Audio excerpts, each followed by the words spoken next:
Hey you guys, Eddie of Fliptronics. I've got the Samsung Galaxy S5 and the Nexus 5. I'm just going to be running through the specs on both devices. As far as the style and build, the Galaxy S5 has a plastic matte velvet back on it, and then the Nexus 5 just kind of has the plastic smooth matte back to it. So they both have nice builds, but the Galaxy S5 is definitely my preference. As far as weight, the Galaxy S5 is a bit heavier, around 5 ounces compared to the 4.8-ish ounce on the Nexus 5, but holding both of them, you can barely tell. There's not too big of a difference in weight. As far as screen size, you get a 5.1-inch screen on the Galaxy S5 and a 5-inch screen on the Nexus 5. They both have 1080 by 1920 pixel resolutions. Camera's going to be pretty different, big difference on these devices. You got a 16 megapixel back camera on the Galaxy S5 compared to the 8 megapixel back camera on the Nexus 5.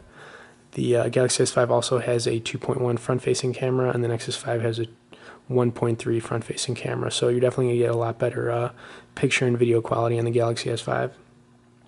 As far as processors go, Galaxy S5 is definitely going to be outdoing the Nexus 5 here. It has a 2500 megahertz quad-core Snapdragon processor on it, and the Nexus 5 has a 2260 megahertz quad-core Snapdragon processor on it. So actually using both devices, I've said this I think in a previous video, but Galaxy S5 is definitely going to be a lot smoother running apps and browsing the internet and stuff. There's not going to be like any lag compared to other devices. And I mean, the Nexus 5 is still a great phone, especially for the price, but the Galaxy S5 is definitely going to outdo it when it comes to, like I said, running apps, browsing the internet, playing games.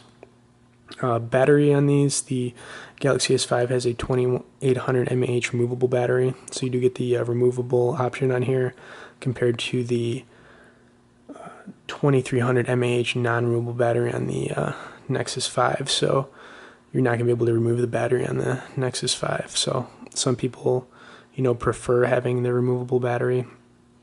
I kind of still do, even though, it's not too big of a deal, but you're going to get more talk time on the Galaxy S5, around 21 hours compared to about 17 hours on the Nexus 5. As far as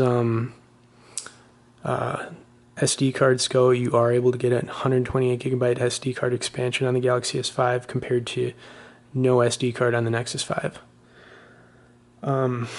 That's kind of a big deal for some people. I think it's a really nice feature to have, so the Galaxy S5, it's awesome. Other than that, there's some other cool features on both phones. The fingerprint sensor is a pretty cool new feature. You're going to get some other features that were on previous Galaxy phones. And the Nexus 5 has some cool features, but I definitely think the Galaxy S5 is outdoing it. Anyways, guys, those are basically the specs on both phones. Stay tuned for more, and be sure to subscribe to our channel.